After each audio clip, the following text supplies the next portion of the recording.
Hai, saya Abdi Prasetyo. Di video kali ini saya akan sharing bahwa bisnis MLM terbaru tidak selalu lebih bagus. Jika teman-teman membaca salah satu buku dari Robert T. Kiyosaki yang judulnya The Business of the 21st Century ya, di sana dijelaskan tentang cara memilih bisnis MLM yang benar.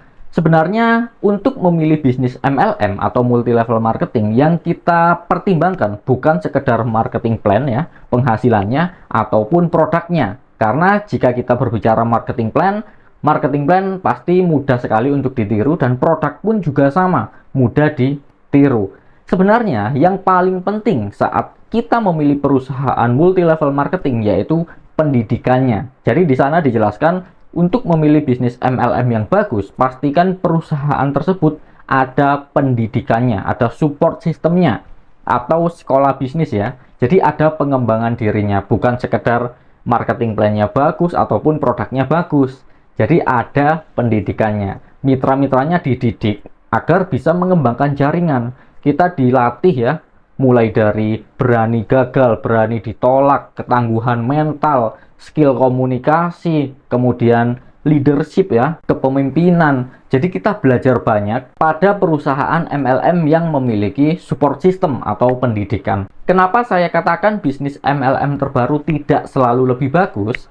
Karena bisnis MLM yang baru belum memiliki pendidikan, belum memiliki support system atau sekolah bisnisnya. Mungkin ada ya sebagian yang mengatakan bahwa sudah ada support sistemnya, ada sekolah bisnisnya, tetapi belum dipraktekkan, belum dilaksanakan, hanya mengatakan bahwa ada support sistemnya. Faktanya belum ada training-training yang diadakan, baik itu offline maupun online. Yang mungkin beberapa sudah mengadakan tetapi hanya online, offline-nya belum. Jadi ini perlu teman-teman pertimbangkan, karena sekali lagi di buku Robert T. Kiyosaki, untuk memilih bisnis MLM yang benar, pastikan ada pendidikannya, ada support system yang membantu Anda berkembang secara pribadi dan tim Anda juga berkembang. Mereka bisa membangun jaringan lebih besar, bukan sekedar jualan produk saja. Jika masih ada yang mengatakan bahwa bisnis MLM yang baru itu lebih bagus, saya yakin 2 atau 3 tahun kemudian bisnis tersebut sudah tidak bagus lagi karena sudah tidak baru lagi. Maka yang terjadi, Anda harus pindah MLM yang baru lagi. Setiap 2 tahun pindah lagi, 2 tahun lagi pindah lagi. Maka Anda tidak akan pernah bisa sukses di bisnis MLM. Yang ada, mungkin nama Anda atau branding Anda justru akan semakin jelek karena Anda dikenal sebagai kutu loncat ya, yang suka pindah-pindah bisnis. Kasihan mitra-mitra baru yang ikut dengan Anda, baru gabung diajak pindah lagi, gabung lagi diajak pindah lagi. Jadi yang kaya ya yang pindah-pindah itu. Member-member yang baru tidak dapat penghasilan, justru mereka akan trauma dan akan semakin negatif dengan industri multi level marketing ini. Biasanya ada juga ya iming-iming perusahaan baru ketika gabung duluan atau lock posisi duluan, maka kemungkinan Anda akan semakin sukses. Semakin besar kemungkinan Anda bisa sukses karena Anda gabung duluan. Mungkin memang benar ya, kemungkinan besar ketika Anda gabung duluan atau posisi Anda di paling atas, kemungkinan besar Anda bisa lebih sukses. Tetapi untuk perusahaan yang masih baru, itu tidak mudah teman-teman ya. Karena perusahaan yang masih baru, perusahaan MLM yang masih baru, biasanya masih banyak sekali masalahnya, seperti masalah dari legalitasnya mungkin belum lengkap, atau mungkin manajemennya belum profesional,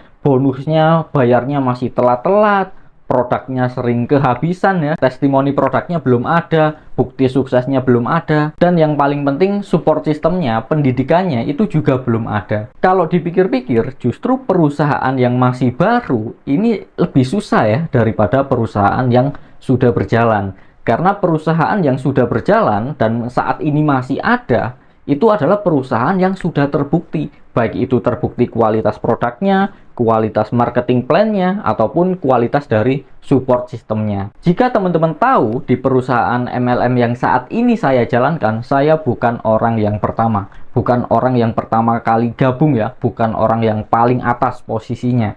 Sebelum saya bergabung, banyak sekali orang yang sudah gabung duluan.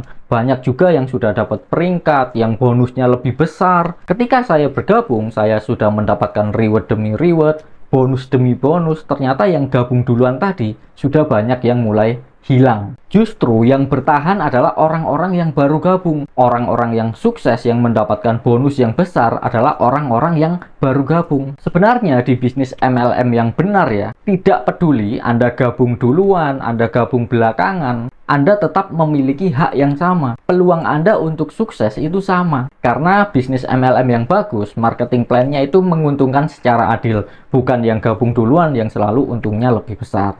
Jika Anda ditawarkan ya perusahaan MLM yang baru yang menjanjikan lock posisi, gabung sekarang, gabung duluan untungnya lebih besar. Hati-hati teman-teman, bisa jadi itu adalah indikasi dari money game ya, permainan uang, yang untung yang gabung duluan, yang bawah itu dirugikan. Mungkin ada ya di antara teman-teman yang melihat, tapi itu perusahaan baru kelihatannya lebih mudah mas.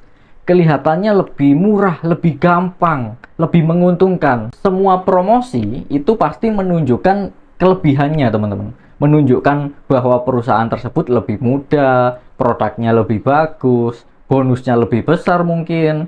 Jadi semua promosi, semua bahasa promosi tujuannya itu menarik konsumen, menarik calon member agar mau membeli produk mereka, mau bergabung di perusahaan mereka. Jadi jangan tergiur ya dengan iming-iming atau bahasa-bahasa promosi, karena ketika Anda bergabung pun belum tentu semudah seperti apa yang Anda lihat.